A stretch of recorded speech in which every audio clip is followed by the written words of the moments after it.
أعوذ بالله من الشيطان الرجيم. بسم الله الرحمن الرحيم. نحمدك اللهم يا من نور قلوبنا بأنوار المحبة العلوية وأكمل لنا ديننا بالولاية المرتضوية وأتم نعمته علينا بالهداية الحيدرية، ونصلي ونسلم على الخاتم لما سبق والفاتح لمن غلق والمعلن الحق بالحق حبيب إله العالمين بالقاسم المصطفى محمد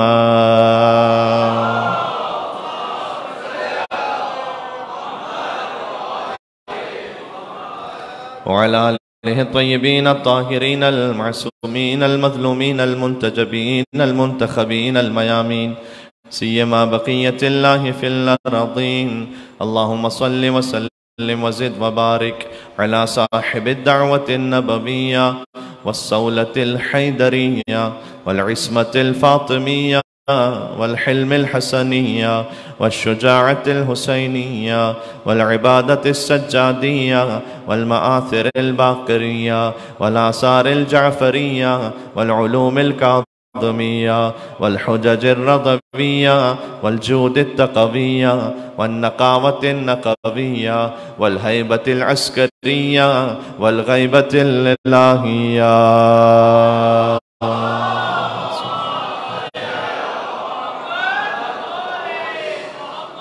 رحمة الله على محبيهم واللعنة الدائمة على أعدائهم أجمعين. دیکھیں، رمضان المبارک شہر اللہ ہے، اللہ کا مہینہ، اور شہر اللہ کی روح حجت اللہ ہے. تو رمضان کی شب جمعہ ہے، چلیں حجت اللہ کی خدمت میں بقیت اللہ العظم مولا امام زمانہ عجل اللہ تعالی فرجہ الشریف کی دعا. اللہم صل علی محمد وعلی محمد. سب مل کر مرحومین کے اصالِ ثواب کے لئے پڑھ لیجئے گا.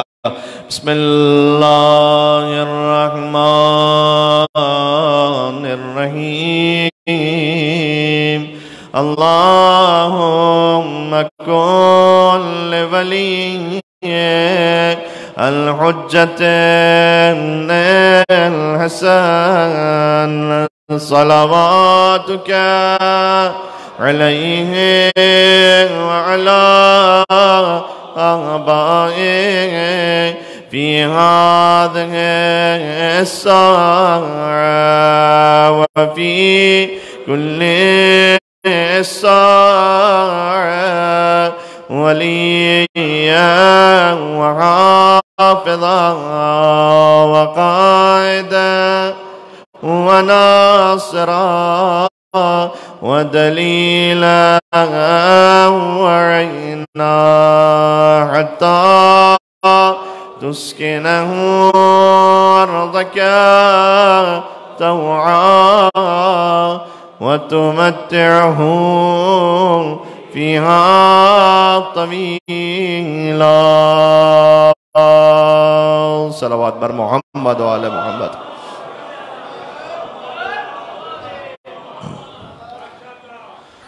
أما بعد فقد قال الله الحكيم في كتابه المجيد. بسم الله الرحمن الرحيم. والضحى والليل إذا سجى ما ودعك ربك وما قلى وللآخرة خير لك من الأولى ولسوف يعطيك ربك فترضى ألم يجدك يتيما فآوى ووجدك ضالا فهدى ووجدك عائلا فأغنى فأما اليتيم فلا تقهر وأما السائل فلا تنهر وأما بنعمة ربك فحدث. صدق الله العلي العظيم. صلوات صلى على محمد.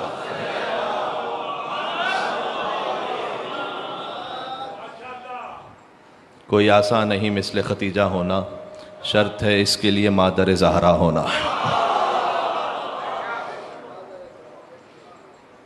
مجلس ان دو بیویوں کے فضائل سے منسوب ہے کہ جن میں ایک علی کی ماں ہے، ایک زہرا کی ماں ہے.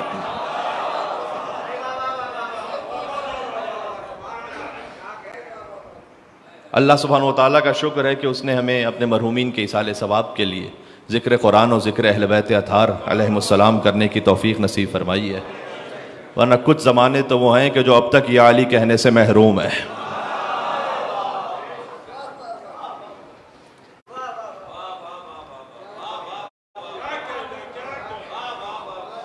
اس لیے کہ حضور مکرم نے فرمایا تھا ذکر علی عبادہ، علی کا ذکر عبادت ہے. اس فقرے کی گہرائی کو محسوس کیجئے گا. حضور مکرم نے فرمایا کہ علی کا ذکر بندگی پروردگار ہے. عبادت کا مطلب یہ ہے کہ علی کا ذکر بندگی پروردگار ہے، یعنی عبادت ہے صرف اللہ کی. یا علی مدد کہنا علی کی عبادت نہیں ہے. یا علی مدد ذکر علی ہے، ذکر علی عبادت ہے.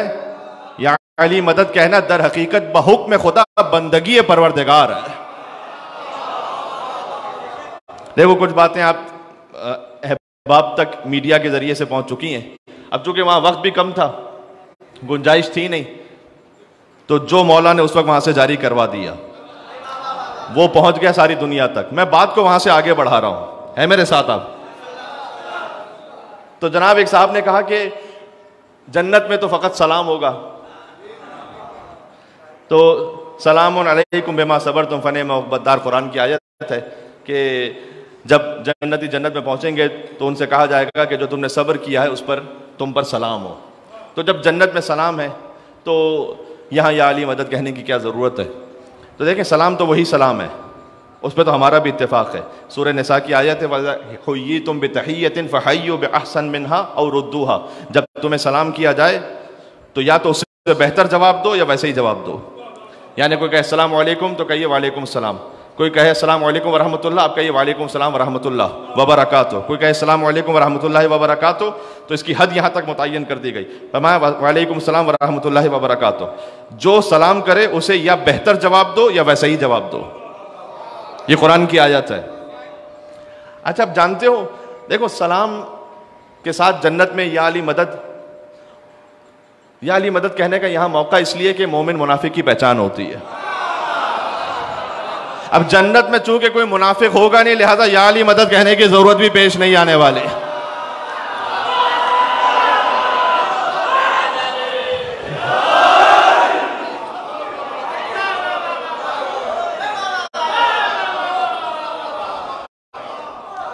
جنت میں کوئی منافق ہے نہیں، ہے ہی نہیں منافق، سارے ہی مومن ہیں. کاش میری بات پہنچ سکے. بھئی جنتی جب جنت کے دروازے پر پہنچے گا تو وہاں سے بھی یا علی کی آواز آئے گی. جیسے یا علی مدد سے تکلیف ہے وہ وہیں سے گھوم کے واپس یو ٹرن لے کے چلا جائے جہنم میں. ہر جا علی ملیں گے نہ دامن بچائیے، بچنا علی سے ہے تو جہنم میں جائیے.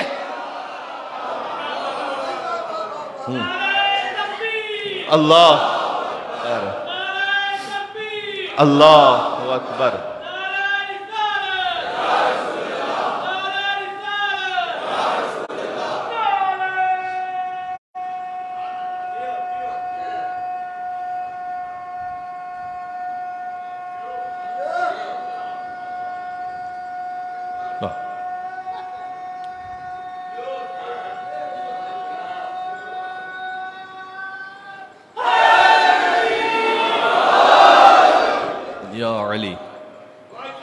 یا علی کہنا علی کی عبادت نہیں ہے، یا علی کہنا خدا کی عبادت ہے. ذکر ہے علی کا، عبادت ہے خدا کی. عبادت اللہ کے علاوہ کسی اور کی نہیں ہو سکتی. ذکر امام حسین میں شریک ہونا حسین کی عبادت نہیں ہے، حسین کے ذکر میں شریک ہونا اللہ کی عبادت ہے. میں جملہ کہنے لگا ہوں دشمن آنے اہل بیت پہ لعنت بھیجنا، یہ آل محمد کی عبادت نہیں ہے. آل محمد کے دشمنوں پر لعنت بھیجو، یہ اللہ کی عبادت ہے. اس لیے کہ درود بھی اللہ خود پڑھ رہا ہے. ان اللہ و ملائکتہ یصلون علی النبی یا ایھا الذین آمنوا صلوا علیہ وسلموا تسلیما. اللہم صل علی، مل کے صلوات بھیجے گا. حدیث میں آیا ہے کہ رمضان المبارک کے لیے حدیث ہے کہ اللہ تعالیٰ رمضان میں ہر گناہگار کو معاف کر دے گا، ہر اہل قبلہ کو معاف کرے گا. اہل قبلہ وہ ہے کہ جو قبلہ جس سے منسوب ہے نا اس پر یقین رکھنے والا ہو، وہ ہے اہل قبلہ، قبلے کا اہل. اللہ تعالیٰ ہر اہل قبلہ کو معاف کرے گا سوائے 3 لوگوں کے. حدیث میں پہلا یہ کہ آقِ والدین، جو آقِ والدین ہے اللہ اسے رمضان میں بھی معاف نہیں کرے گا. اور صادق علیہ محمد نے فرمایا کہ کچھ لوگ والدین جن سے راضی جاتے ہیں مرنے کے بعد والدین انہیں آگ کر دیتے ہیں، اس لیے کہ وہ مرنے کے بعد والدین کے حق کو ادا نہیں کرتے، ان کی قبر پہ نہیں جاتے، ان کی جانب سے ایصال ثواب نہیں کرتے۔ اور کچھ والدین وہ ہوتے ہیں جو دنیا سے اپنی اولاد سے ناراضی جاتے ہیں لیکن مرنے کے بعد راضی ہو جاتے ہیں۔ یہ حدیث سنا رہا ہوں آپ کو، اس لیے کہ وہ اپنے ماں باپ کے قرضوں کو ادا کرتے ہیں، ان کی جانب سے نماز پڑھواتے ہیں، روزہ رکھواتے ہیں، ایصال ثواب کرتے ہیں، والدین عالم برزخ سے ان سے راضی ہو جاتے ہیں۔ تو ایصال ثواب کی جو مجلس تھی میں نے فکر آپ کی خدمت میں پیش کر دیا کہ جن کے والدین دنیا سے رخصت ہو چکے ہیں تو والدین کا حق مرنے کے بعد بھی ختم نہیں ہوتا، جاری و ساری رہتا ہے، یاد رکھیے گا یہ۔ لہٰذا اگر آپ کو موقع نہ مل سکے کہ آپ مولا کی زیارت پہ مثلاً تشریف لے جائیں تو اللہ سبحانہ و تعالیٰ بار بار سب کو جانا نصیب فرمائے، لیکن آپ یہاں پر جن کے والدین حیات ہیں اللہ سبحانہ و تعالیٰ انہیں عمر نو عطا فرمائے خیر و عافیت کے ساتھ۔ جن کے ماں باپ گزر چکے ہیں وہ جائیں اپنے والدین کی قبر پر، حدیث میں آیا ہے کہ ماں کی قبر پہ جا کے دعا مانگو تو والدہ عالم برزخ سے سفارش کرتی ہیں اور شفاعت کرتی ہیں، اس لیے ماں کی قبر پہ جا کے دعا مانگو۔ بلکہ باب الحوائج مولا موسیٰ کاظم علیہ السلام کا فرمان ذیشان ہے کہ جب تم جاؤ اللہم صلی علی محمد وعلی محمد، کہ اگر تم ہم اہل بیت کی زیارت کی قدرت نہ رکھتے ہو تو ہمارے صالح ماننے والوں کی قبروں پر جاؤ، تو اگر تم اس نیت سے جا رہے ہو تو تمہیں ایسا ثواب ملے گا کہ جیسے تم کسی حرم امام میں موجود ہو۔ کیا کہنا، کہ اور اگر تم ہم اہل بیت سے نیکی کرنے پر قدرت نہ رکھتے ہو تو تمہیں چاہیے کہ ہمارے صالح چاہنے والوں کے ساتھ نیکی کرو۔ کیوں؟ اس لیے کہ جب آپ کسی مومن کے ساتھ نیکی کر رہے ہیں تو آپ کیوں نیکی کر رہے ہیں؟ وہ اس لیے کہ اس کے دل میں جو ولایت ہے اس کی وجہ سے نیکی کر رہے ہیں، تو در حقیقت یہ آپ کو جوڑ رہی ہے مولا علی کی ولایت سے۔ بات واضح ہے؟ جی، اس لیے میں جوان ساتھیوں سے بات کر رہا ہوں، بزرگ تو جانتے ہیں، اور جناب محترم مکرم ابرار بھائی انہوں نے جو الفاظ ادا کیے تو یہ ان کے یعنی محبت ہے ان کی، اور انہوں نے ہمیشہ احترام جتنا دیا ہے اور خاص طور پر جو علامہ صاحب سے ایک تعلق رہا اس نسبت سے، تو اللہ سبحانہ و تعالیٰ ان کے برادر کے درجات بلندتر فرمائے، اور واقعاً جو نئے آنے والے جوان ناظمین ہیں ان کے لیے مثال ہیں۔ تو میں اتنا عرض کرنا چاہتا ہوں کہ ہمیں اپنے بزرگوں کو یاد بھی رکھنا چاہیے، اور ان کے احسانات، وہ جو ان کے احسانات ہیں اس بنیاد پر آج ہم لا الہ الا اللہ محمد رسول اللہ علی ولی اللہ کہنے کے قابل ہوئے ہیں، ذہن میں رکھیے گا۔ تو جو مرنے والے ہیں ان کے احسانات یاد رہنے چاہیے، اور انہوں نے جو ہم تک مولا کی ولایت پہنچائی ہے آج اس کا صدقہ ہے یہ فرش اعضا، کیا کہنے، سبحان اللہ۔ حضرت علامہ رشید ترابی صاحب علی اللہ مقامہ، حضرت علامہ طالب جوہری صاحب علی اللہ مقامہ، اور جتنے بزرگان دین و اسلام جنہوں نے خدمت کی، خاص طور پر کراچی کے فرش اعضا کی، ان سب کے بلندی درجات کے لیے یہاں سے وہاں تک مل کر بلندتر صلوات بھیجیں محمد و آل محمد پر۔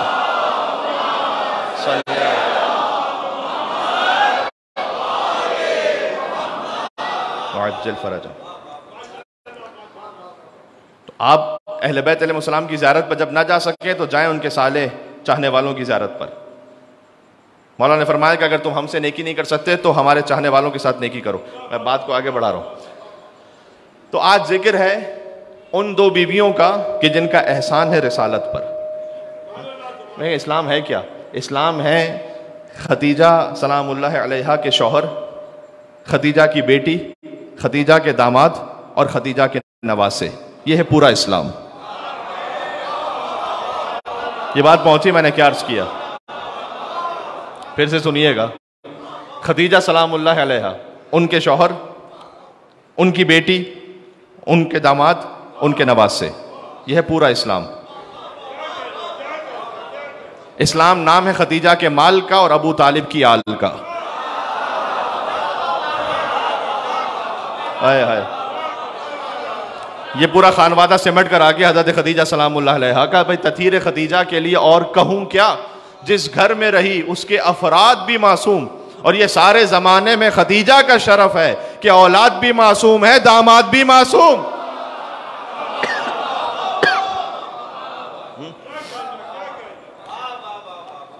ام المومنین، ایک فقرہ کہوں گا انشاءاللہ، اور اگر یہ یاد رہ گیا تو یہ پوری مجلس کا حاصل ہے۔ ام المومنین المؤمنین ہونا اور ہے اور ام المعصومین ہونا اور ہے۔ یہ بات پہنچی میں نے کیا عرض کیا؟ یعنی اگر فقرے کو ذرا سا کھول دوں تو مومنوں کی ماں ہونا اور ہے اور فاطمہ کی ماں ہونا اور ہے۔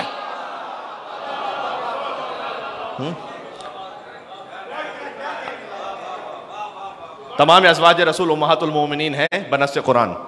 ام المومنین ان کا مطلب یہ ہے کہ حضور کے بعد اجازت نہیں کسی اور کو کہ وہ ان سے شادی کر سکیں، ورنہ ماں سے حجاب نہیں ہوتا، لیکن اللہ نے کہا کہ سخت حجاب کرو۔ وَيَطْمَعُ الَّذِي فِي قَلْبِهِ مَرَضٌ، کہیں ایسا نہ ہو کہ کسی کے دل میں طمع ہو اور کوئی مریض ہو دل کا۔ یہ سورہ احزاب کی آیت پڑھ رہا ہوں، ازواج رسول کے لیے یہ آیتیں تفصیل سے سنائی نہیں جاتی نا۔ فَيَطْمَعُ الَّذِي فِي قَلْبِهِ مَرَضٌ، فرمایا وَقَرْنَ فِي بُيُوتِكُنَّ، اپنے گھروں میں رہنا، گھر سے باہر نہ نکلنا۔ اب تاریخ کو میں نہیں کھول سکتا، تاریخ آپ کے سامنے ہے کہ قرآن نے حکم دیا تھا کہ گھر میں رہنا، گھر سے باہر نہ جانا۔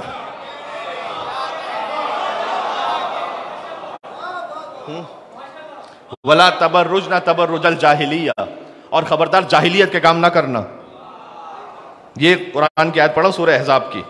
اور اپنے حجاب کا خیال رکھنا، سخت حجاب کرنا۔ فَيَطْمَعَ الَّذِي فِي قَلْبِهِ مَرَضٌ، کہیں ایسا نہ ہو کہ جس کے دل میں مرض ہے وہ تم پر طمع کرنے لگے۔ دیکھو قرآن، علامہ صاحب کا یہ فقرہ تھا کہ سپوزیشنز پہ بات نہیں کرتا۔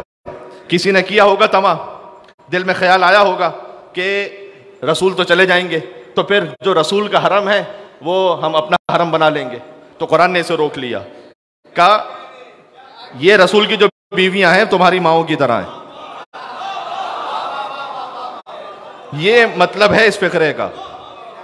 تو اب جب تمہاری رسول کی ازواج تمہاری ماؤں کی طرح ہیں تو خبردار گھر سے باہر نہ نکلنا، جاہلیت کی طرح زینت نہ کرنا، اور پھر ساتھ ہی تسلسل میں فرمایا کہ انما یرید اللہ لیذھب عنکم الرجس اہل البیت ویطہرکم تطہیرا، کہ اللہ نے ارادہ کیا ہے کہ وہ اہل بیت سے رزق کو ویسے دور رکھے اور انہیں ویسے طاہر رکھے کہ جیسے طہارت کا حق ہے۔ تو سمجھایا کہ دیکھو ازواج رسول کے لیے وہ احکام ہیں اور اہل بیت رسول کی یہ شان ہے، یہ دونوں ساتھ ساتھ ذکر کر دیے۔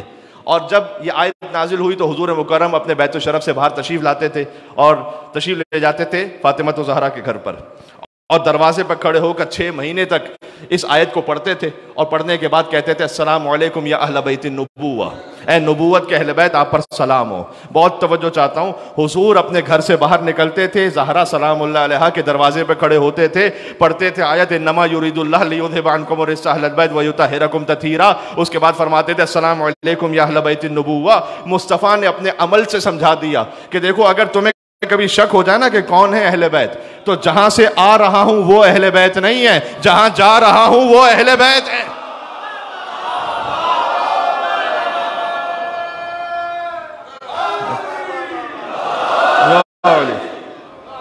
یہ اہل بیت ہے۔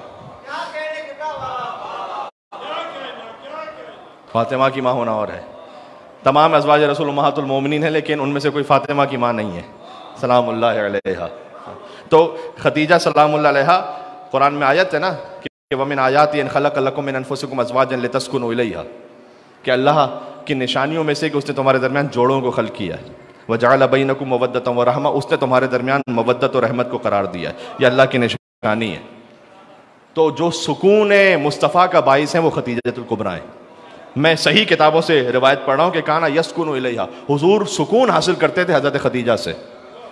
دیکھیں تمام ازواج رسول کا ذکر ایک مساوی آپ برابر سے اس لیے نہیں کر سکتے کہ 25 سال تک بلا شرکت غیر حضور کی جو زوجہ رہی ہیں وہ خدیجۃ الکبریٰ ہیں۔ ذرا تاریخ کی ٹائم لائن تو دیکھ لیجئے گا، 25 سال تک بلا شرکت غیر جو حضور کی زوجہ رہی ہیں، جیسے سیدہ کونین فاطمہ زہرا سلام اللہ علیہا کی حیات میں اس ظاہری دنیاوی زندگی میں امیر المومنین نے دوسرا ازدواج نہیں کیا، اور ویسے ہی خدیجہ الکبریٰ سلام اللہ علیہا جب تک حیات رہیں اس وقت تک رسول اللہ نے دوسرا ازدواج نہیں کیا۔ 25 سال بی بی خدیجہ کے ساتھ گزارے بلا شرکت غیر، اس کے بعد 3 سال حضور مکہ میں رہے، ایک ہی سال میں حضرت خدیجہ کی بھی وفات ہوئی اور حضرت ابو طالب کی بھی وفات ہوئی۔ پہلے ابو طالب علیہ السلام کی وفات ہوئی اور اس کے 1 مہینے بعد تقریباً حضرت خدیجہ کی وفات ہوئی، اور پھر اللہ کا حکم آیا کہ آپ کے دونوں مددگار چلے گئے مکہ سے 3 سال گزرنے کے بعد، اس پورے سال کو حضور نے عام الحزن قرار دیا. یہ آپ جانتے ہیں، غم کا سال. یہ جو ہم سے پوچھا جاتا ہے نا کہ حسین کی شہادت ہو گئی، تم 2 مہینے 8 دن تک غم مناتے رہتے ہو، اس کی دلیل یہ ہے، اگر غم بڑا ہو تو 2 مہینے 8 دن نہیں، پورا سال بھی غم کا سال ہو سکتا ہے. جی جی، جیسے حضرت خدیجہ کی وفات پر حضور نے کہا پورا سال غم کا سال ہے، ابو طالب کے دنیا سے گزرنے پر کہا پورا سال غم کا سال ہے. اور پھر حضور نے ہجرت فرمائی، 10 سال مدینہ میں رہے. حضور کے باقی سارے ازدواج وہ 10 سال میں ہے جو مدینہ کے ہیں، یعنی 10 سال میں پھر 10 ازدواج مزید ہوئے. حضور کی کل 11 ازواج ہیں. ایک زوجہ کے ساتھ 25 سال گزارے، بقیہ 10 ازواج کے ساتھ 10 سال گزارے، یعنی ایوریج 1 سال. آپ غور فرما رہے ہیں؟ یعنی تمام ازواج رسول کے ساتھ ملا کر 10 سال ہیں، ایک خدیجہ الکبریٰ کے ساتھ سلام اللہ علیہا 25 سال ہے. تو شان کچھ اور ہے یہاں پر، یہاں ملائیے نہیں. پھر یہ تاریخ ہے، اس کا کوئی انکار نہیں کر سکتا. لہٰذا کتنی ہی ازواج کا بیان موجود ہے مسلمانوں کی صحیح کتابوں میں، بخاری میں ہے، مسلم میں ہے، صحیح کتابوں میں یہ بیان موجود ہے کہ ہمیشہ ہمیں حضرت خدیجہ سے حسد رہا، اور جب ہم حضور کو ناراحت اور ناراض دیکھتے تھے تو ہم حضرت خدیجہ کا ذکر کر دیتے تھے، تو حضور اس سے راضی ہو جاتے تھے. تو اب ہم سے نہ پوچھو کہ ہم مجلس خدیجہ کیوں منعقد کرتے ہیں، اس لیے کہ ہم حضور کو راضی کر رہے ہوتے ہیں. ہاں، حضور راضی ہوتے تھے ذکر خدیجہ سلام اللہ علیہا پر. اور معراج کی روایت موجود ہے، میں نے کہا یہ ساری صحیح کتابوں سے روایت پڑھ رہا ہوں جو مسلمانوں کی صحیح کتابیں. معراج کی روایت موجود ہے کہ جب حضور معراج سے واپس آئے تو جبرائیل نے کہا تھا کہ ان اللہ یقرأ السلام، اے رسول آپ تشریف لے جا رہے ہیں نا تو آپ خدیجہ کو سلام پہنچائیے گا اللہ سبحانہ و تعالیٰ کا.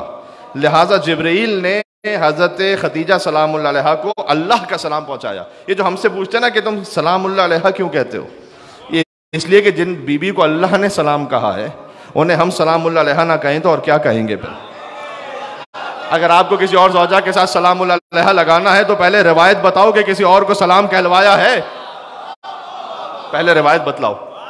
ہاں، تو یہ شان ہے. سبحان اللہ. ایک فاطمہ کی ماں ہے اور ایک علی کی ماں ہے، فاطمہ بنت اسد سلام اللہ علیہا. کیا شان ہے اس بی بی کی. ابھی کچھ دنوں پہلے میں میڈیا پہ اس پہ بات بھی کر رہا تھا، ہو سکتا ہے کہ آپ تک بعد میں یہ بات پہنچ بھی جائے کہ حتیٰ بی بی فاطمہ بنت اسد کے لیے مجھ سے سوال کیا گیا، کیونکہ 7 رمضان المبارک ایک روایت کے مطابق بی بی کی وصال کی تاریخ ہے. یہاں دیوار ہے، یہ دیوار اچانک سے شق ہونے لگے تو ہم آگے بڑھیں گے یا پیچھے ہٹیں گے؟ واہ واہ واہ واہ. فاطمہ بنت اسد سلام اللہ علیہا تشریف لے جا رہی ہیں، دیوار کعبہ شق ہو رہی ہے، اور جیسے ہی دیوار کعبہ شق ہوئی تو فاطمہ بنت اسد پیچھے نہیں بڑھتی، آگے بڑھتی ہیں اور کعبے کے اندر تشریف لے گئیں. جانتے ہو یہ بی بی کیوں نہیں پیچھے ہٹی؟ تاریخ کے اعتبار سے ایک فقرہ کہہ رہا ہوں، فرار کرتی اگر کسی فرار کی ماں ہوتی.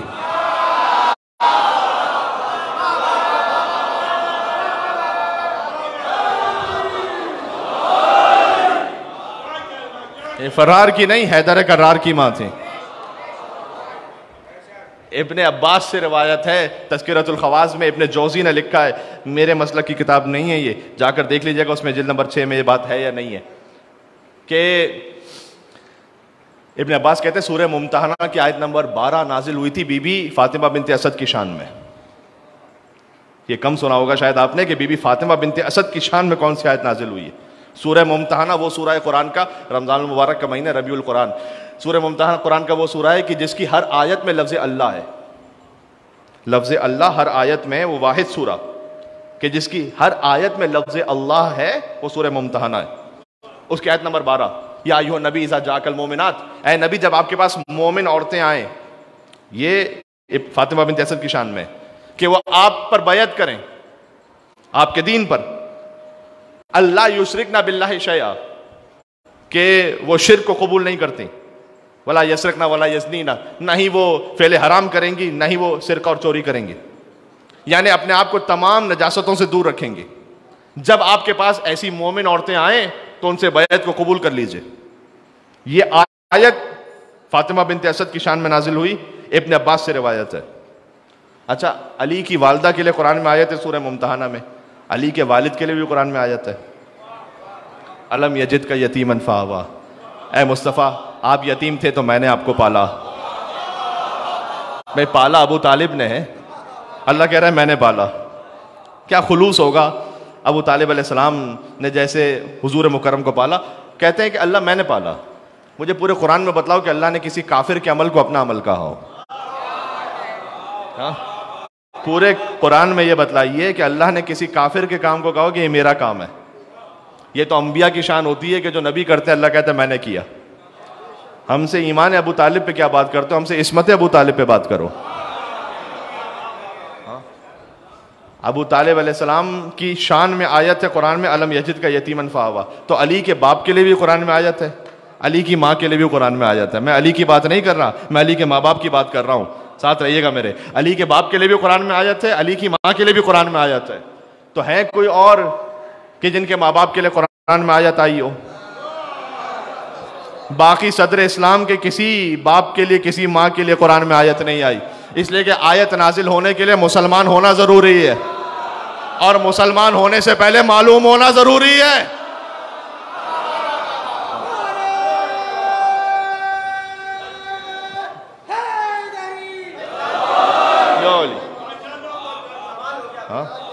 مجھے بتلائیے کیا آیت ہے؟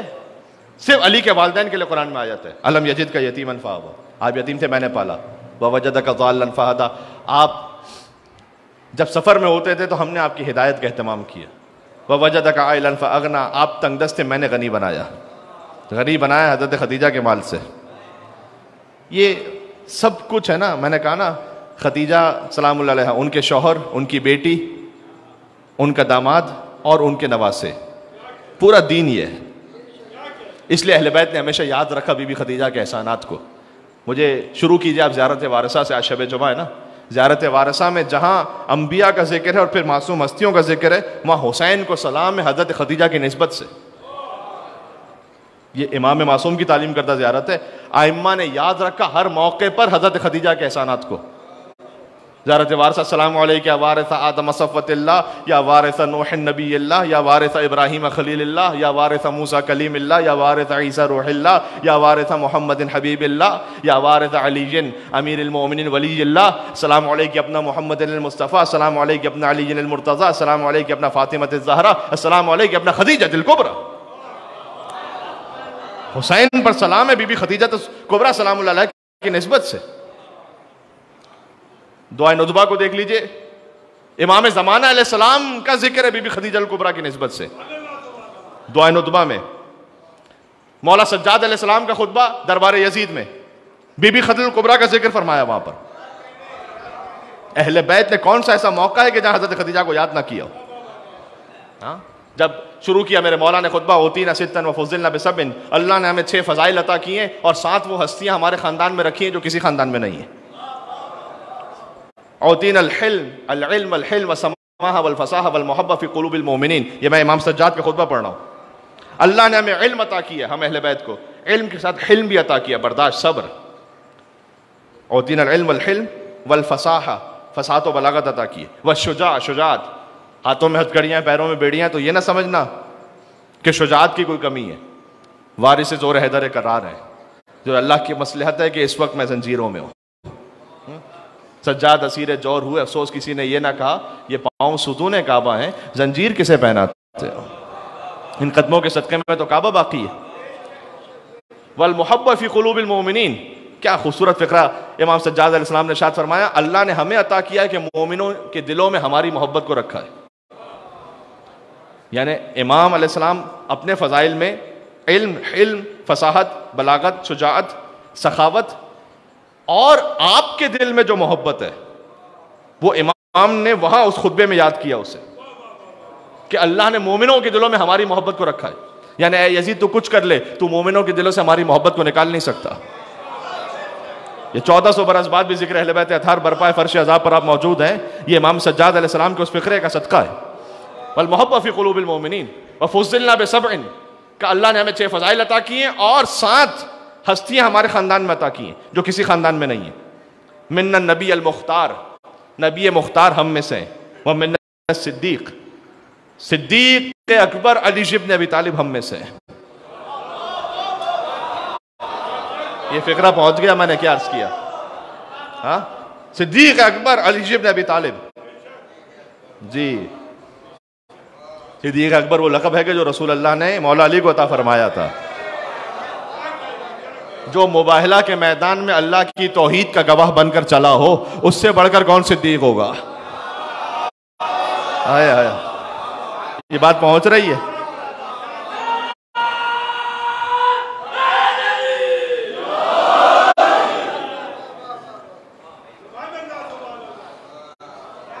جو امیر المومنین پر ظلم ہوا ہے نا تاریخ میں، وہ ایک یہ بھی ہے کہ جو علی کے القاب تھے۔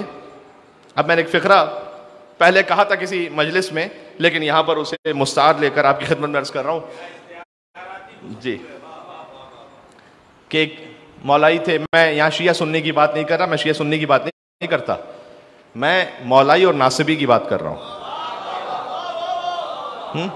ایک مولائی نے یہ کہا کہ میرے مولا امیر المومنین نے فرمایا، تو سامنے سے ایک ناصبی تھا، چونکہ ذکر حیدر کرار پر سنا تھا کہ چہرے بگڑتے ہیں، اب تو ویڈیو میں دیکھ بھی لیا ہے۔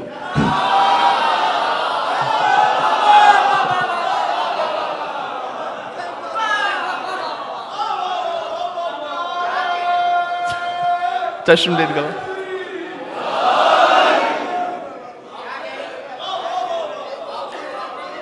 تو جو جی تو جو رسول اللہ نے فرمایا تھا نا 1400 سال پہلے، وہ آج ویڈیو میں سامنے بھی آ گیا۔ تو ایک ناصبی اس نے کہا، اسے کیسے برداشت ہوتا کہ علی کو امیر المومنین کہا جائے، تو اس نے کہا کہ جب مولائی نے کہا نا میرے مولا امیر المومنین، یہ میں نے کہا مولا علی کے القاب کی جو چوری ہوئے نا، یہ صدیق سے بات نکل رہی ہے۔ یہ تو عالم اسلام میں سب محترم ہیں، اور جنہیں جس لقب سے جو یاد کرے اسے قیامت میں اللہ سبحانہ و تعالیٰ کی خدمت میں حاضر ہونا ہے۔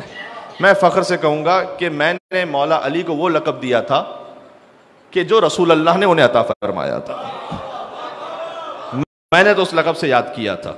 باقی تمام مسلمان ہمارے بھائی بھی ہیں، اور ہمیں یہاں پر کسی پر تبصرہ کرنے کا حق نہیں ہے۔ میں کوئی تبصرہ نہیں کر رہا کسی پر، میں ایک حقیقت کھول رہا ہوں، اور وہ بھی تمام اپنے محترم سنی بھائیوں کو شامل کرتے ہوئے۔ میرے مولا امیر المومنین علی علیہ السلام، تو سامنے سے پلٹ کے کسی نے کہا میرے مولا امیر المومنین حضرت فلاں، میرے مولا امام المتقین علی علیہ السلام، کبھی میرے مولا امام المتقین حضرت فلاں، میرے مولا سخی و کریم علی علیہ السلام کا میرے مولا سخی و کریم حضرت فلاں۔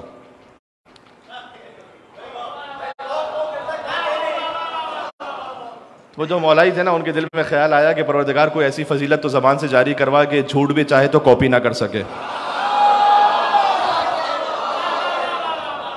تو کہا مولا رضا علیہ السلام کی حدیث سلسلۃ الذہب ذہن میں آ گئی، بہت حساس نقطے پر آ گیا ہوں، میرے ساتھ رہیے گا۔ تو جو مولائی تھے انہوں نے اسے دیکھ کر کہا میرے مولا علی رضا ابن موسی کاظم ابن جعفر صادق ابن محمد ابن جعفر صادق ابن محمد باقر ابن علی زین العابدین ابن حسین ابن علی ابن ابی طالب علیہ السلام۔ پھر اسے دیکھ کر کہا تو بھی تو اپنے پیر کا شجرہ بیان کر کے بتا۔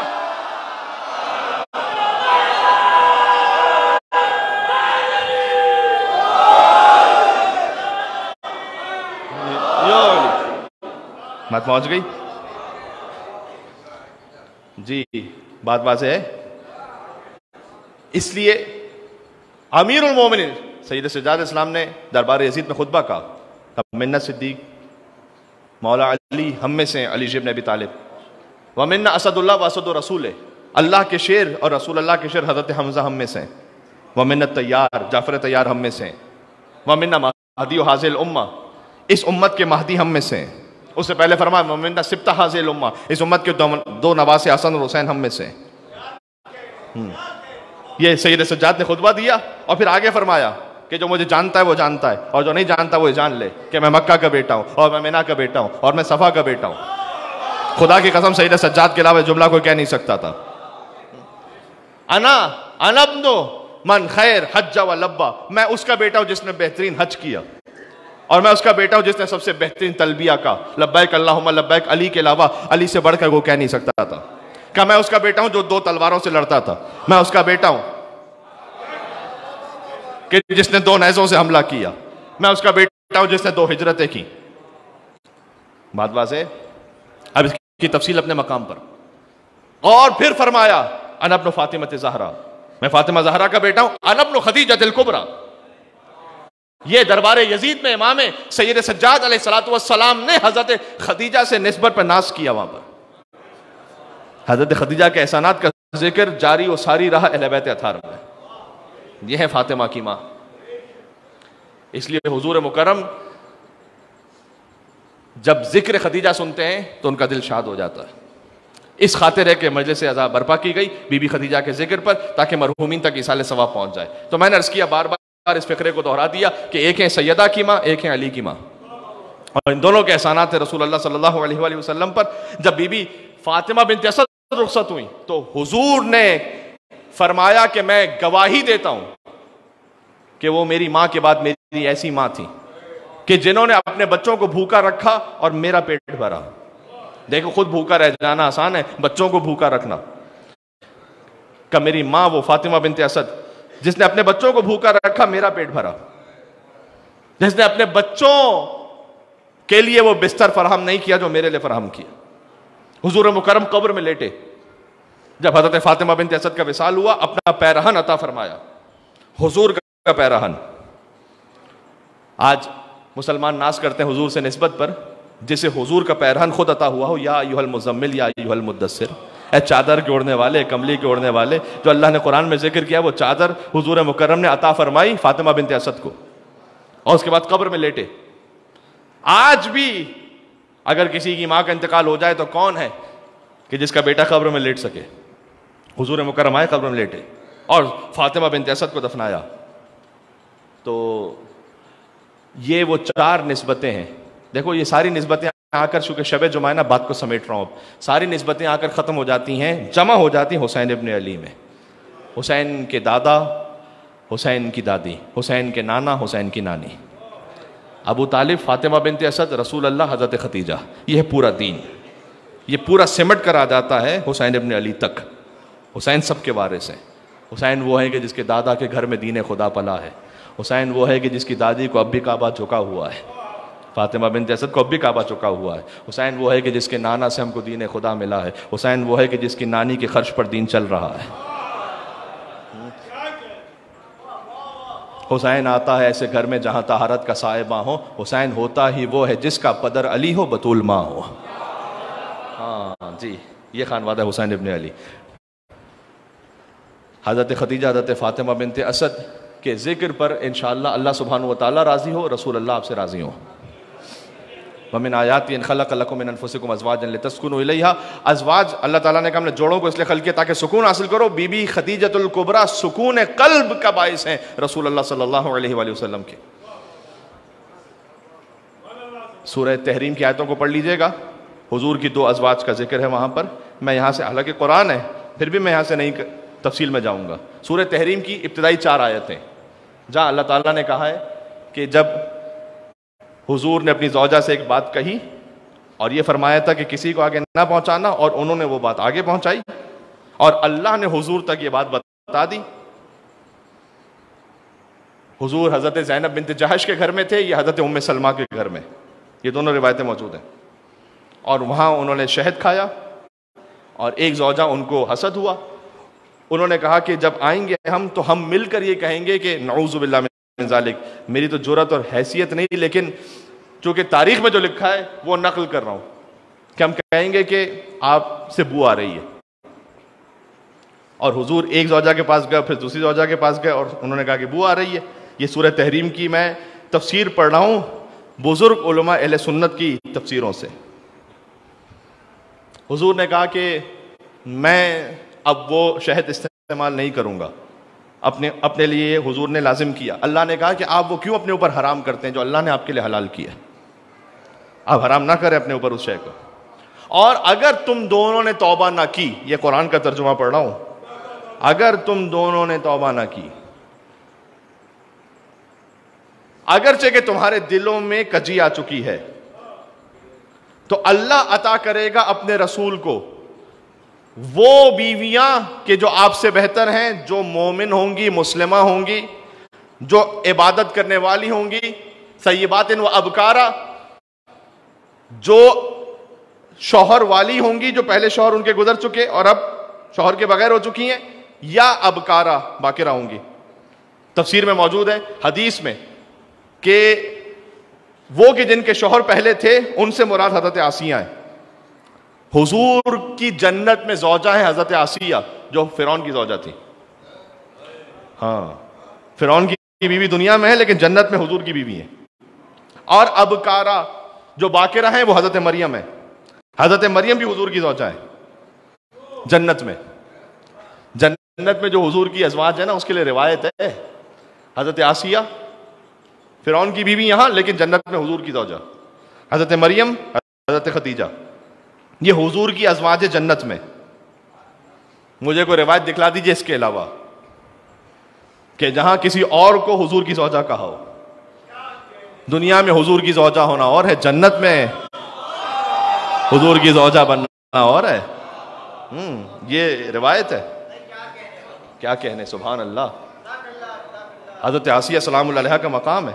تو پھر سورہ تحریم کی ابتدائی 4 آیتیں میں نے پڑھی، جا کے کوئی تفسیر دیکھ لیجئے۔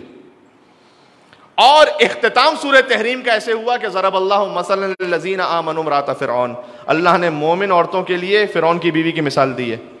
اس سے پہلے کا ضرب اللہ مثلا للذین کفروا امرأۃ نوح وامرأۃ لوط، اللہ نے کافروں کے لیے نوح اور لوط کی بیوی کو مثال بنایا ہے۔ اللہ تو اسی ترتیب سے بات کرتا ہے۔ ہاں، فخانتاہما، اگرچہ کہ یہ دونوں نیک بندوں کی بیویاں تھیں، نوح اور لوط کی بیویاں، فخانتاہما، لیکن دونوں نے نبی کے دین سے خیانت کی۔ فلم یغنی عنہما من اللہ شیئا، تو ان کا نیک بندوں کی بیویاں ہونا انہیں اللہ کے پاس بچانے والا نہیں ہے۔ وقیلت ادخلوا النار مع الداخلین، ان سے کہا جائے گا جاؤ جہنم میں داخل ہو جاؤ۔ کیا بات ہے، نوح اور لوط کی بیویاں کافروں کے لیے مثال، فرعون کی بیوی مومنوں کے لیے مثال۔ یہ اللہ کا نظام ہے۔ اب یہ بٹوین دا لائنز بہت سارے میسیجز ہیں، میں نے آیتیں پڑھتی ہیں آپ کے سامنے، باقی آپ کے اوپر ہے، جہاں تک آواز جا رہی ہے۔ ہر انسان اپنے عقیدے کا خود ذمہ دار ہے۔ جی، میں اس سے زیادہ کسی تفصیل میں نہیں جانا چاہتا، قرآن ہے یہ قرآن۔ اور آگے فرمایا وہ مریم ابنۃ عمران، حضور کی وہ ازواج کے جو جنت میں ہوں گی ان کا ذکر اللہ نے کیا ہے ایک ساتھ ہی۔ مومنوں کے لیے دوسری مثال مریم بنت عمران کی ہے۔ تو پھر فرمایا حضور نے کہ کانت مریم سیدۃ النساء فی زمانہا، مریم اپنے زمانے کی عورتوں کی سردار تھی۔ اما ابنتی وہی فاطمہ سیدۃ النساء العالمین من الاولین والآخرین، لیکن میری بیٹی فاطمہ اولین اور آخرین میں جتنی عورتیں گزری ہیں سب کی سردار ہے۔ روزہ بیدار ہے میرے ساتھ انشاءاللہ؟ بس بات ختم ہو گئی۔ مریم بھی بطول ہیں اور فاطمہ بھی بطول ہیں، لیکن فرق یہ ہے کہ مریم سلام اللہ علیہا شادی نہ کر کے بطول ہیں، فاطمہ صاحب اولاد ہونے کے بعد بھی بطول ہے۔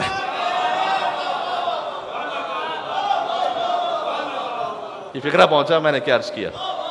ہاں، ازدواج کر کے صاحب اولاد ہو کر بھی بطول ہیں۔ ابھی تاریخ آ رہی ہے 15 رمضان، خود حضرت عائشہ سے روایت ہے، اہل سنت کتابوں نے لکھا ہے، میں عربی پڑھ دیتا ہوں تاکہ سب یقین کی منزل تک پہنچ جائیں، کہ انہوں نے یہ فرمایا کہ کانت مشیتھا مشیت رسول اللہ، جب سیدہ آتی تھی اور چلتی تھی تو ایسا لگتا تھا جیسے رسول اللہ چل رہے ہوں۔ وَلَقَدْ، درمیان سے میں نے جملے چھوڑ دیے، لَقَدْ خُلِقَتْ مِن تِفَاحَةِ الْجَنَّةِ، سیدہ خلق ہوئی جنت کے سیب سے۔ حضور کو بلایا اللہ نے معراج پر، جنت کا سیب عطا فرمایا، اس لیے کانت لا تحیز، وہ تمام نسوانی عوارض سے پاک تھیں۔ بی بی خدیجہ، بی بی فاطمہ سلام اللہ علیہ کی روایت ہے حضرت عائشہ سے کہ وہ جنت کے سیب سے خلق ہوئی۔ تو اللہ تعالیٰ نے اپنے محبوب کو بلایا اور وہ سیب عطا فرمایا۔ یہ روایت تو آپ کے ذہن میں ہے نا، اس سیب سے وہ نور زہرا منتقل ہوا۔ یہ سیب دنیا کا سیب نہ سمجھیے گا اسے، یہ فقط سمجھانے کے لیے ایک مثال دی جا رہی ہے یہاں پر، ورنہ اس سیب کی جو تفصیل ہے وہ بھی ہے روایت میں، کہ وہ سیب وہ ہے کہ جو شہد سے زیادہ شیریں ہے، دودھ سے زیادہ سفید ہے، اور وہ سیب کا تصور یہ ہے کہ جو نہ کسی آنکھ نے دیکھا ہے نہ کسی کان نے سنا ہے۔ یہ تو ایک مثال ہے کہ جو اللہ تعالیٰ نے نور سیدہ کو عرش پہ رکھا تھا۔ یہ خدیجہ سلام اللہ علیہ کا ذکر ہو رہا ہے اس لیے کہ خدیجہ سلام اللہ علیہ کو اللہ نے انا اعطیناک الکوثر کہہ کے فاطمہ عطا فرمائی تھی۔ جی، اپنے محبوب کو خود سیب کھلایا ہوگا اور نور کو نور محمد سے ملایا ہوگا۔ ہائے ہائے ہائے ہائے، اپنے محبوب کو خود سیب کھلایا ہوگا، نور کو نور محمد سے ملایا ہوگا، حسن کونین کو شاہکار سراپا دے کر تب کہیں فاطمہ زہرا کو بنایا ہوگا۔ تیری تخلیق سے پہلے ہی خدا تعالیٰ نے، بی بی فاطمہ کی تخلیق سے پہلے کیا بنایا تھا؟ تیری تخلیق سے پہلے ہی خدا تعالیٰ نے تیرا ہم پلہ تیرا کف بنایا ہوگا، تیرا ہم پلہ تیرا کف بنایا ہوگا، تیرا ہم پلہ تیرا کف بنایا ہوگا، تیرے قابل اسے ہر طور زمانہ سمجھے۔ بھئی حضور کو معراج پہ بلایا تاکہ سیدہ عطا ہوں، تو زمین پر کوئی ایسی جگہ ہونا کہ جب ہم کف زہرا زمین پر تشریف لائیں تو اس مقام پر تشریف لائیں نا کہ جو عرش کے جیسا ہو۔ بات پہنچ رہی ہے؟ ہاں، تیری تخلیق سے پہلے ہی خدا تعالیٰ نے تیرا ہم پلہ تیرا کف بنایا ہوگا، تیرے قابل اسے ہر طور زمانہ سمجھے، اس کی آمد کے لیے کعبہ سجایا ہوگا۔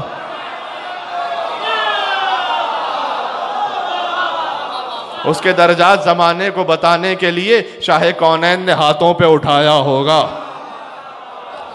تو حضور کو مل کے کہتے ہیں اللہ اکبر،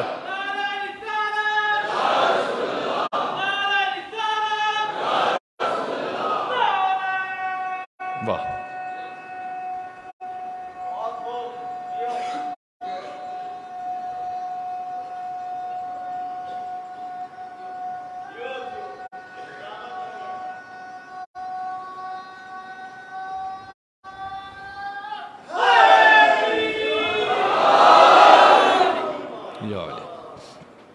تو حضور کو وہ سیب کھلایا، اور پھر جب حضور تشریف لائے تو حضرت خدیجہ کے بطن مطہر سے بی بی فاطمہ زہرا سلام اللہ علیہا کی ولادت ہوئی۔ اس لیے حضرت عائشہ یہ فرماتی ہیں کہ لقد خلقت من تفاحات الجنہ، بی بی فاطمہ خلق ہوئی جنت کے سیب سے، اور پھر فرمایا یہ ان کا فقرہ ہے کہ جو میں تمام مسلمانوں تک پہنچانا چاہتا ہوں کہ مسلمانوں سمجھو اور یقین کرو کہ وَلَقَدْ وَضَعَتِ الْحَسَنُ وَالْحُسَيْنُ بَعْدَ الْعَصْرِ، حسن اور حسین کی ولادت ہوئی عصر کے بعد۔ وَصَلَّتِ الْمَغْرِبِ، میں تفصیل میں نہیں جا سکتا ممبر پر، عصر کے بعد ولادت ہوئی، 15 رمضان کی بات کر رہا ہوں، حسن کی ولادت ہوئی، وَصَلَّتِ الْمَغْرِبِ، اور سیدہ نے فوراً مصلی بچھا کر مغرب کی نماز کو انجام دیا۔ ختم ہو گئی بات بس۔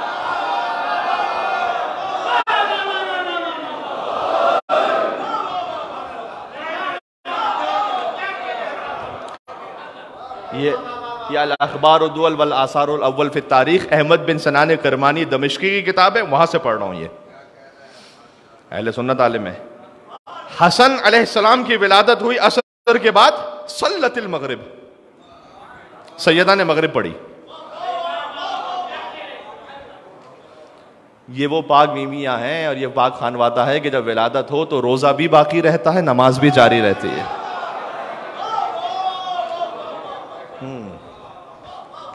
سب ہوں گے قابل احترام، لیکن طہارت بطول کو حاصل ہے، ان کے خانوادے کو حاصل ہے۔ حق ہے کہ جیسے ان کے فضائل ہیں ویسے کسی کے فضائل نہیں، اور جیسے ان کے مصائب ہیں ویسے کسی کے مصائب نہیں، تو حق یہ ہے کہ پھر گریہ کیا جائے ان پاک ہستیوں پر کہ جو طہارت کی اس منزل پر ہوں، اور جب خدیجہ کی بیٹی کو دربار جانا پڑے۔ خدیجہ سلام اللہ علیہا دنیا سے رخصت ہو رہی ہیں تو ہم پرسہ پیش کرتے ہیں ان کی بیٹی فاطمہ زہرا سلام اللہ علیہا کو۔ 3 بیٹیاں تاریخ میں بڑی مظلوم گزری ہیں، ایک ہے خدیجہ کی بیٹی فاطمہ، ایک ہے فاطمہ کی بیٹی زینب، اور پھر ہے حسین کی بیٹی سکینہ۔ یہ 3 مظلوم بیٹیاں ہیں تاریخ کی، جن سے بڑھ کر کوئی مظلوم بیٹیاں نہیں گزری تاریخ میں۔ ہائے ہائے جب خدیجہ دنیا سے رخصت ہوئی اس وقت تک نماز جنازہ کا حکم نہیں آیا تھا، لیکن باقی تمام فرائض حضور مکرم نے انجام دیے۔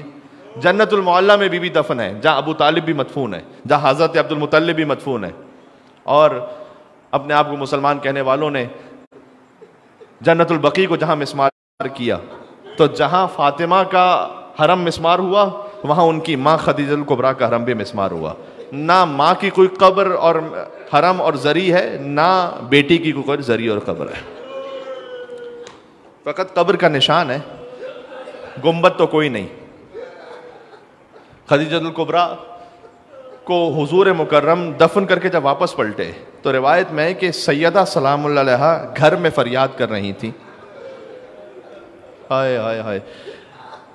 گھر میں فریاد کرتے ہوئے کہتی تھی کہ بابا آپ میری ماں کو کہاں چھوڑا ہے. شیب ابی طالب کی روایت پڑھوں. شیب ابی طالب جہاں اس بی بی نے 3 سال گزارے رسول اللہ کے ساتھ, تو بالکل یہ وہ زندان شام والی کیفیت تھی. یہاں پر جیسے چھوٹے چھوٹے بچے تھے نا زندان شام میں, ویسے ہی بی بی فاطمہ تھی حضرت خدیجہ کے ساتھ 2 برس سے لے کر 5 برس تک. یہ 3 سال بی بی فاطمہ نے اپنی ماں کے ساتھ شیب ابی طالب میں گزارے, جہاں نہ کھانا تھا نہ پانی تھا. کچھ اتنا مل گیا کچھ جو جسم و جان کے رشتے کے لیے کافی ہو. اس کے علاوہ اور حضرت خدیجہ کے رشتہ داروں کے لیے تاریخ میں لکھا ہے, کیا احسان ہے واقعاً اس بی بی کا. حضرت خدیجہ کے رشتہ داروں کے لیے تاریخ میں لکھا ہے کہ وہ اپنی جان خطرے میں ڈال کر کبھی کبھار کھانا پہنچایا کرتے تھے رسول اللہ صلی اللہ علیہ وآلہ وسلم کو شیب ابی طالب میں.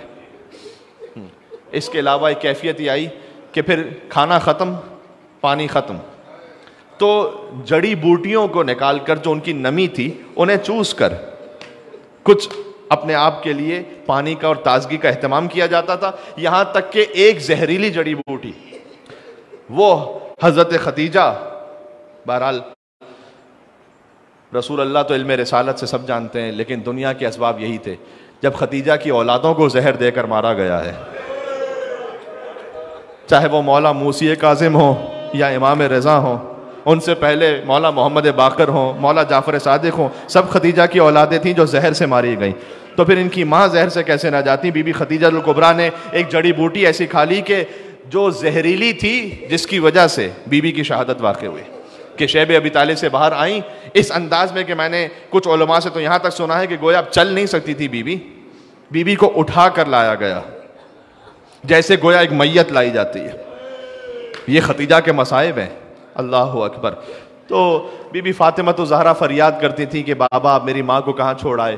اس وقت جبرائیل نازل ہوا اور تسلی دی, کہا یا رسول اللہ, اللہ آپ کو سلام کہلوا رہا ہے, اور درود و سلام کے بعد اللہ یہ کہہ رہا ہے کہ آپ اپنی بیٹی سے کہیے کہ خدیجہ جنت کے ایک محل میں ہے, جن کے دائیں جانب آسیہ کا محل ہے, بائیں جانب حضرت مریم کا محل ہے. اللہم السلام و منک السلام و علیہ السلام. اللہ تعالیٰ کی جانب ساری سلامتی ہے, اسی کی جانب سے سلامتی نازل ہوتی ہے, اسی کی طرف سلامتی ساری واپس پلٹتی ہے. بی بی خدیجہ الکبریٰ کی وصال پر حضرت فاطمہ زہرا کو تسلی دی گئی. میں کہتا ہوں کاش کوئی زندان شام میں بھی ہوتا, سکینہ کو تسلی دینے والا. سکینہ کو تسلی ایسے دی گئی کہ کبھی شمر کا تماچا تھا, کبھی عمر سعد کا کوڑا تھا. ہائے ہائے. میں نے کہا نا یہ بیٹیاں بڑی مظلومہ ہیں. جب خدیجہ رخصت ہوئی تو فاطمہ 5 برس کی تھی, جب فاطمہ دنیا سے رخصت ہوئی تو زینب 5 برس کی تھی. جنت سے ایک کفن روایتوں میں ملتا ہے کہ حضرت خدیجہ سلام اللہ علیہا کے لیے نازل ہوا تھا حضور مکرم کے پاس. جب کفن کا اہتمام نہ ہو سکے تو جنت سے کفن نازل ہوتا ہے ان ہستیوں کے لیے. لا یوم کا یوم کا یا ابا عبداللہ. یہ فقط حسین ابن علی کا وہ امتحان ہے کہ حسین کا لاشا 3 دن تک بے گور و کفن کربلا کی جلتی ریت پر رہا. میں امام حسین کا ذکر اس لیے بھی کر رہا ہوں, رمضان کا مہینہ ہے, جب پیاس لگے تو کہنا السلام علی الحسین. جب افطار کے وقت پانی دیکھنا تو یاد کرنا حسین کے اس وقت کو کہ جب 6 ماہ کا بچہ ہاتھ میں تھا. حسین نے اس وقت آپ شیعوں کو یاد کیا ہے, فرمایا یا شیعتی مہما شربتم ما عذب فاذکرونی او سمعتم بے غریب او شہید فاندبونی. اے میرے شیعوں, اگر کبھی میٹھا پانی مل جائے تمہیں تو تم حسین کی پیاس کو ضرور یاد کرنا. کبھی کسی غریب کا ذکر ہو تو حسین کی غربت پر ضرور رونا. پھر فرمایا لیتکم فی یوم عاشورا جمیعا تنظرونی, کاش تم عاشور کے دن ہوتے تو تم دیکھتے. کیف استسقی لطفل فابوا ان یرحمونی, کیسے حسین 6 مہینے کے بچے کے لیے پانی مانگ رہا تھا, کوئی پانی پلانے والا نہیں تھا. 3 بھال کا تیر چلا, فانقلب الصبی علی ید الامام, بچہ حسین کے ہاتھ میں پلٹ گیا. حضرت فاطمہ بنت اسد کی جب وفات ہوئی تو میں نے عرض کیا حضور مکرم خود قبر میں اترے. اہتمام کے ساتھ دفن کیا۔ یاد ہے کچھ جب بی بی فاطمہ زہرا دنیا سے گئی نا تو علی بن ابی طالب یہ قبر زہرا پہ بیٹھ کر مرثیہ پڑھتے تھے، کہتے تھے یا رسول اللہ آپ کے بعد سیدہ کی جدائی اس بات پر دلیل ہے کہ اس دنیا میں کوئی دوست کسی دوست کے پاس باقی نہیں رہتا، علی تنہا ہو گیا۔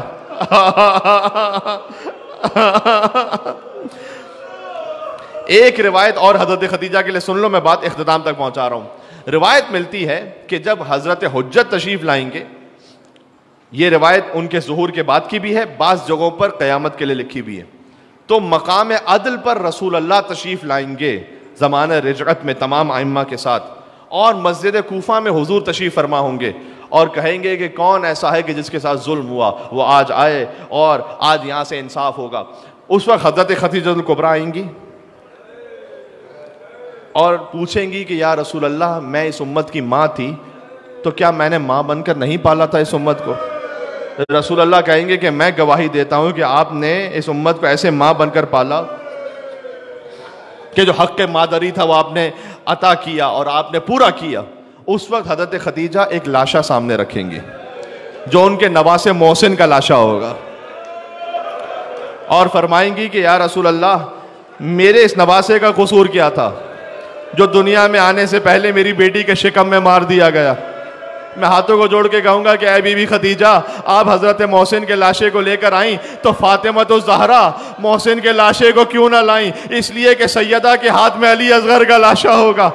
جب نانی آئی ہیں تو نواسے کے لاشے کو لے کر، اور فاطمہ آئی ہیں پوتے کے لاشے کو لے کر، اور فرمائیں گی یا رسول اللہ اے میرے بابا میرا پوتا کربلا میں 3 دن کا بھوکا پیاسا مارا گیا۔ آخری جملہ یہ ہے، ایک ہاتھ آگے بڑھائیں گی جہاں عباس کے کٹے ہوئے بازو ہوں گے، اور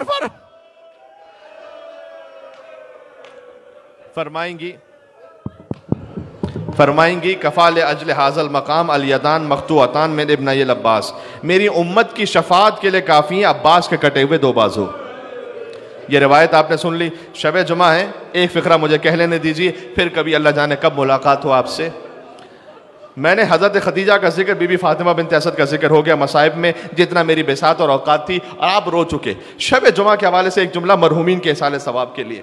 ایک ہمارے بزرگ عالم تھے ملا عباس مازندرانی، وہ پہنچے کربلا شب جمعہ، پیدل چل کر گئے تھے کئی دنوں کا سفر کر کے۔ آج تو جب مومنین جاتے ہیں نا تو موقب لگے ہوتے ہیں، وہ زمانے کی بات ہے کہ جب گئے تھے کہ جب کوئی انتظام نہیں ہوتا تھا، تو تنہا جب وہاں پہنچے تو مولا حسین کی زری کے سامنے کھڑے ہو کر کہتے تھے کہ مولا شب جمعہ ہے۔ تو جب کوئی کسی کے حاضری دیتا ہے تو اپنی بات تو بعد میں کرتا ہے، اگر اس کے یہاں کوئی میت ہوئی ہو تو پہلے پرسہ پیش کرتا ہے، لیکن اے مولا جس کے گھر میں ایک میت ہوئی ہو تو ایک پرسہ ہوگا، جس نے ایک دن میں 72 لاشیں اٹھائے ہوں۔ تو مولا میری سمجھ میں نہیں آتا کہ میں کس شہید کا پرسہ آپ کو پیش کروں، کیا عباس کے کٹے ہوئے بازوؤں کا پرسہ دوں یا علی اصغر کے زخمی گلے کا پرسہ دوں؟ تو مولا اب دیکھو عشرہ بھی اسی خاطر ہوتا ہے نا، شہادتیں تو ساری عاشور کے دن ہوئی ہیں، لیکن کس خطیب میں یہ دم ہے کہ ایک ساتھ ساری شہادتوں کو پڑھ سکے؟ تو ایک دن حضرت قاسم سے منسوب ہے، ایک دن ابوالفضل عباس سے منسوب ہے، جو ہم پڑھ نہیں سکتے ایک ساتھ وہ حسین نے ایک دن میں اٹھائے تھے لاشیں۔ صلی اللہ علیہ ابا عبداللہ، السلام علیہ ابن رسول اللہ۔ تو ملا عباس کہتے ہیں کہ مولا میں آپ کی زری کے سامنے کھڑا ہوں، میں مرثیے کی کتاب کھولتا ہوں، جس شہید کا مرثیہ آئے گا میں وہ پڑھ دوں گا۔ تو جیسے ہی انہوں نے کتاب کو کھولا تو شبیہ رسول علی اکبر کا مرثیہ سامنے آ گیا۔ تو شب جمعہ تھی اور ملا عباس نے علی اکبر کا مرثیہ پڑھنا شروع کیا۔ اب میں شہادت اکبر نہیں پڑھوں گا، آپ آ چکے مجلس میں گریہ بھی کر چکے ہیں، لیکن نام علی اکبر فقط گریہ کے لیے کافی ہے، کسی تفصیل میں جانے کی ضرورت نہیں ہے، اس لیے کہ ذیشان الجوادی صاحب نے بھی لکھا ہے کہ اکبر فقط چلے ایسے تھے کہ ایسا لگا جیسے بھرے گھر سے جنازہ نکل رہا ہو۔ کہتے ہیں میں نے علی اکبر کے مصائب شب جمعہ پڑھے زری امام حسین کے سامنے۔ اب میں فرش عزا سے دعا کر رہا ہوں اپنے لیے، آپ کے لیے، کہ پروردگار تو ہمیں حسین کی زیارت شب جمعہ نصیب فرما کربلا معلیٰ میں۔ اللہ تعالیٰ کا اذن ہوا، مجھے چند دنوں بعد پہنچنا ہے کربلا معلیٰ، انشاءاللہ آپ سب زیارت میں رہیں گے۔ 21 رمضان مجھے توفیق ہوئی تو مولا علی کے حرم میں، اور شب 23 رمضان شب قدر کربلا معلیٰ حسین کے حرم میں۔ تو ایک سلام اجتماعی آپ سب کی جانب سے میرے ذمہ رہا۔ تو ملا عباس کہتے ہیں میں نے علی اکبر کے مصائب پڑھے اور میں واپس پلٹا، بہت گریہ ہوا، تو میں نے خواب میں شب جمعہ ہی امام حسین علیہ السلام کو دیکھا. حسین نے کہا اے ملا عباس تیرا شکریہ، تو نے مجھے میرے حرم میں علی اکبر کا پرسہ دیا. تو میں تجھ سے دو باتیں کہنا چاہتا ہوں. جب تو اپنے شہر واپس جانا تو وہاں ایک شخص کا نام لیا کہ وہ میرا شیعہ رہتا ہے، اسے جا کر کہنا حسین نے تجھے سلام کہا ہے. تو ملا عباس نے تڑپ کر کہا مولا ساری دنیا تو آپ کو سلام کہنے آتی ہے، آپ نے اسے سلام کہا ہے؟ کہ اس لیے کہ جب بھی کہیں میرے نام کی مجلس ہوتی ہے تو وہ میرے عزاداروں کی جوتیوں کو سیدھا کر کے رکھتا ہے. اس سے کہنا حسین نے تجھے سلام کہا ہے. اور اے ملا عباس آپ کی صدائیں بلند ہو رہی ہیں، خدا کسی غم میں نہ رولائے. کربلا جانا نصیب کرے، ایک طرف بین الحرمین غازی کا حرم، دوسری طرف حسین کا حرم. کہ اے ملا عباس شب جمعہ آئندہ کبھی میرے حرم میں علی اکبر کے مصائب نہ پڑھنا. تو میں نے کہا مولا کیا غلط پڑھ لیا، خطا ہو گئی؟ کہا نہیں تو نے ٹھیک پڑھا، لیکن ہر شب جمعہ مدینہ سے میری ماں فاطمہ الزہرا میری زیارت کو آتی ہے. جب سے تو نے علی اکبر کے مصائب پڑھے ہیں سیدہ کو غش آ گیا.